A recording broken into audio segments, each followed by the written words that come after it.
police will be monitoring events in Australia, and there will also be an increased police presence here in Toronto and the wider area. CP24's Courtney Heels is live this morning at the Proserpine Jewish Community Center with more on these measures and, of course, reaction from this community that has really been shaken for quite some time now, Courtney.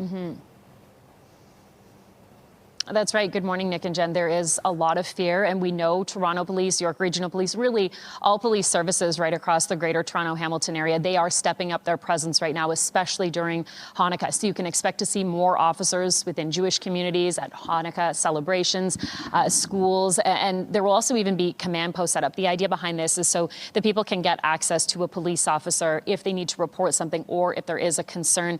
Again, this happening at such an important time in Hanukkah. I want to bring in Sara Lefton with the UJA. Good morning, Sara. Thank you for taking the time to speak with us. So Hanukkah is a time of celebration. It's a time for the Jewish community to come together, friends and family, and yet there's so much fear and anxiety this morning. How would you say the Jewish community is coping right now, given what happened in Australia over the weekend? Look, I think there's a lot of anxiety. Obviously, first and foremost, our hearts are with the Jewish community in Sydney. It's been a horrific time for them. But I think globally, Jewish people around the world are really anxious because of the increasing anti-Semitism, not just now, but for years now, including in Toronto. Do you think people realize how often these threats are made toward the Jewish community? No, look, my greatest hope is that Canadians will understand what's taking place here in our streets, in Toronto, in Canada, and recognize that any religious group, and right now the Jewish community, should never be asked or be forced to hide our identity or frankly be intimidated from celebrating our own holidays and practicing our religion freely in Canada.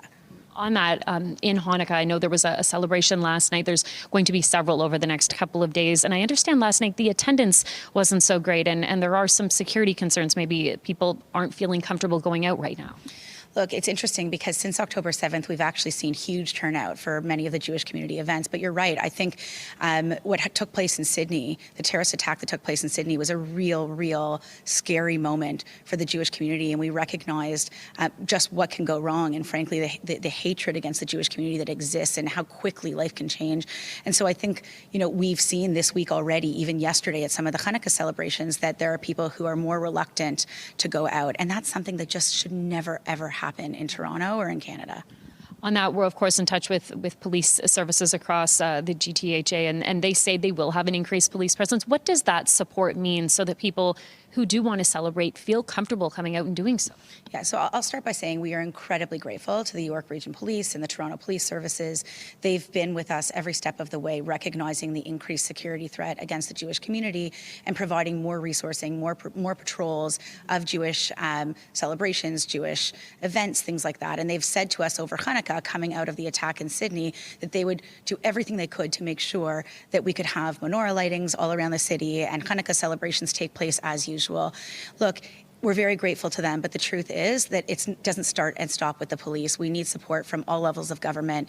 We need our peers, our non-Jewish friends, colleagues, allies to step up, because this is an issue that we face not just as Jews, but all Canadians. When one religious group is threatened, we're all threatened, and Canadian life is threatened.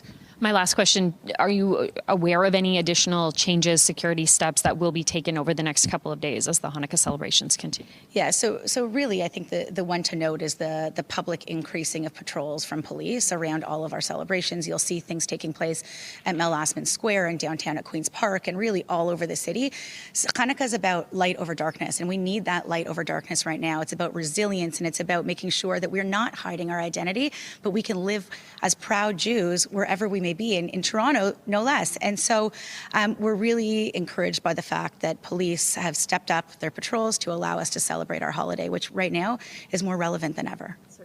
Sara, thank you so much. I certainly appreciate your time this morning.